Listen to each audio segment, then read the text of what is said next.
ดินไหว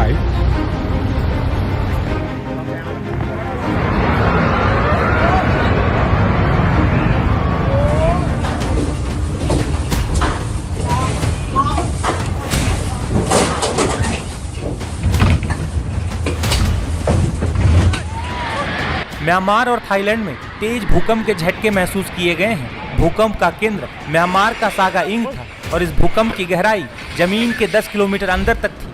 इसकी तीव्रता इतनी ज्यादा थी कि इसके झटके बैंकॉक में भी महसूस किए गए हैं।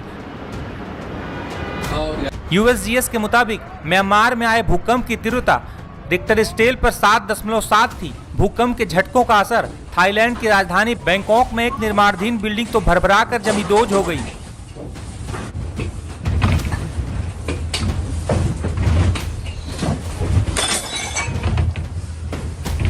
कई इमारतें भूकंप के झटके से झूलों की तरह हिलने डुलने लगी। बैंकॉक में भूकंप इतना तेज था कि लोग सहम गए और ऊंची इमारतों से बाहर आ गए।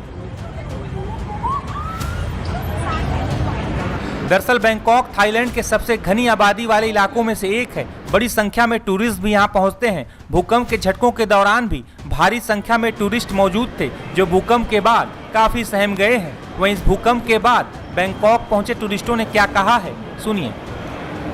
Yeah, so I was in this building right behind me.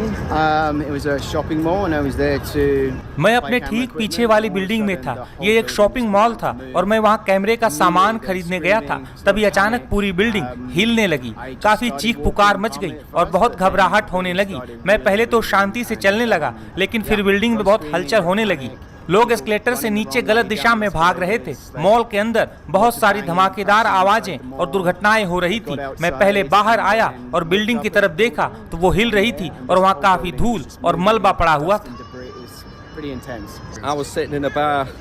मैं एक रेस्तरां में बैठा था और एक शख्स से बात कर रहा था। वो कमरा काफी छोटा था। तभी हमने हलचल महसूस की। इसके बाद मैं बाहर आ गया। हर कोई सड़क पर आ गया, इसलिए बहुत चीखना, चिल्लाना और घबराहट थी, जिसने जाहिर तौर पर इसे और भी बदतर बना दिया। यहाँ एक इमारत के बगल में एक और इमारत थी जो काफी हिल रही थी और ऊपर से पानी आ रहा था।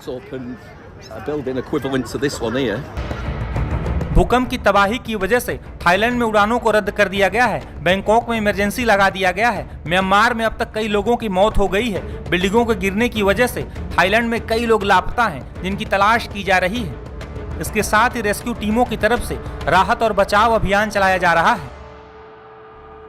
बता दें कि प्रधानमंत्री नरेंद्र मोदी ने म्यांमार और थाईलैंड में भूकंप से मची तबाही पर चिंता जताई है। पीएम मोदी ने पोस्ट करते हुए लिखा कि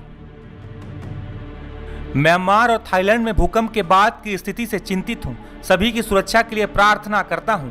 भारत हर संभव सहायता देने के लिए तैयार है। इस संबंध में हमने अपने अधिकारियों से तैयार रहने को कहा है। साथ ही विदेश मंत्रालय से म्यांमार और थाईलैंड की सरकारों के साथ संपर्क में रहने को कहा है।